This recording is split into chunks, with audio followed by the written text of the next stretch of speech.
everyone, welcome back to my channel. Very appreciated to have you here. Welcome back. And today I thought I would surprise you with a little bit of a midweek treat that I am actually calling Midweek Mysteries. I know that we typically have missing Mondays that we reserve for persons of missing cases. However, I wanted to kind of mix things up a little bit and add in a new series called Midweek Mysteries because one, there's just so many missing persons cases in Australia. So how I kind of think of Midweek Mysteries is it's like cases that are kind of more than meets the eye, if you will. So this case is actually really special because it's my first ever requested video. A family member of mine contacted me and asked me to do this case because the person that we're going to be talking about today, my family member was kind of in their social circle, sort of. Like they went to school with this person's sister, so they were kind of involved in the case. So before we get started, I just wanted to say that this case has very limited information. I did the best I possibly could, but still information is kind of tight, so I had to kind of just improvise in a few areas, but I'll let you know. And be sure to watch my previous episode of Missing Mondays, which is up on my channel right now, which is all about missing Native Australians. So without further ado, let's get into who you really came here for today. Born in 1969, Carmen Nicole Verheyden was born to a big family of her mum and dad, as well as 8 siblings. So this time in her life in 1991, Carmen was 22. She was living out of home in a suburb of Sydney called Westmead, and she was living there with a flatmate. And she was living her best life. She was holding a steady job. She was going out, having fun, going out to parties, and just having a drink with friends. And one night on the 10th of March 1991, Carmen decided that she wanted to go out and attend a house party that was going on around the Liverpool area.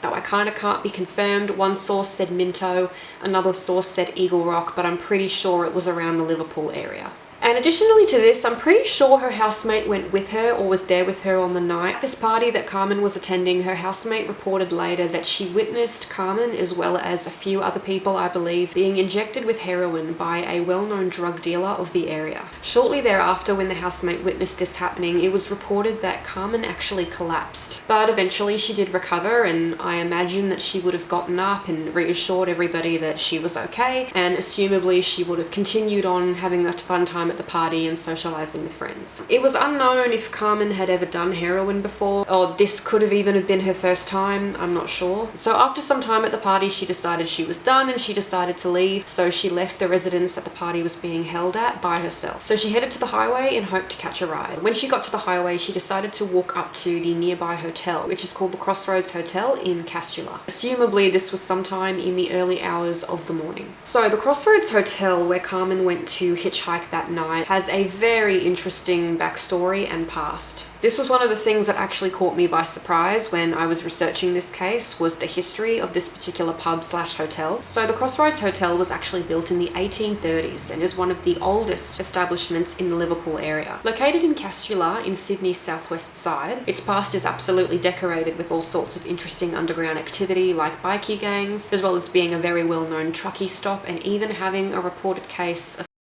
The reason why Crossroads was actually such a well-known pub back in the day was because it used to be the last stop out of Sydney before you drive on to Melbourne, so it was a very popular, very high foot traffic area at the time. All of this though pales in comparison to the fact that the Crossroads Hotel was one of Ivan Millat's favourite places. From the years 1989 to 1993, infamous serial killer Ivan Millat predominantly targeted backpackers, especially because they seemed to be vulnerable, naive, and they were just kind of excited. He would pick up these people that were hitchhiking on the side of the road in his silver Nissan patrol car, and when he would pick them up and promise to take them to where they needed to go, it was then that he would assault, imprison, rob, and then eventually murder. It is reported that he did this to allegedly 7 victims, 2 men and 3 women, and the area of Liverpool where Carmen was attending that party that night was actually the area where Ivan Millat grew up in as a Croatian immigrant. So Carmen was spotted sitting outside the Crossroads Hotel that night, presumably in the early hours of the morning, on the 10th of March in 1991, and unfortunately that was the last time anyone has seen or heard of Carmen Verheyden. So in the days that followed, it was reported that Carmen didn't contact anyone, no friends, family or loved ones, nor did she access any of her bank accounts. So after a few days, her family had no choice but to report her as missing to Parramatta Police Station. And unfortunately, and even until this day, this case remains unsolved. So police did speculate that they think Carmen could have been given a lethal dose of heroin at the party, but I just want to to mention that we don't even know for certain if Carmen even did heroin at the party.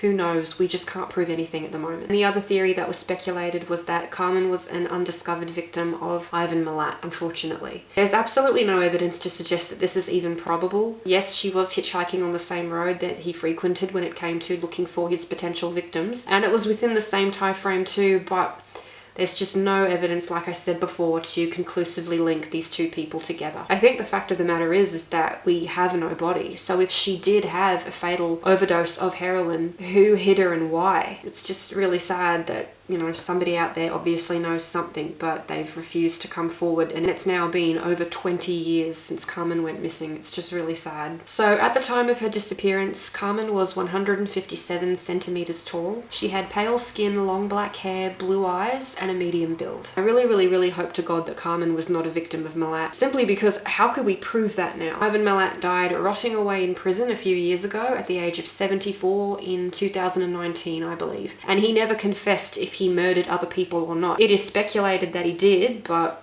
if he did, he definitely remained tight-lipped about it. Unfortunately, I guess we will never know. And unfortunately, that's all I have to say about this case today. There really was no other details, no other evidence given. Nevertheless, I really do hope that her friends and family do stay hopeful on her return one day. And thank you so much for watching this video. It is extremely appreciated that you gave this case some of your time, and thank you for supporting me in my effort on shining some much needed light on Carmen's case, as it's what she deserves. So just please remember that Carmen was someone's best friend, she was someone's daughter, and she was definitely someone's sister. And if you by any chance were around the Liverpool area on the night she disappeared, or if your parents, ask your parents if they were around at that time as well. If you think you could have seen her, or for a slight chance you could have seen someone that even looked like her in that area at the time or since, please see the links below in the description about missing persons. And I really do hope that we can one day shed some light on the disappearance of Carmen, because her family deserve closure. Her family and her friends, they all deserve to know what happened to her.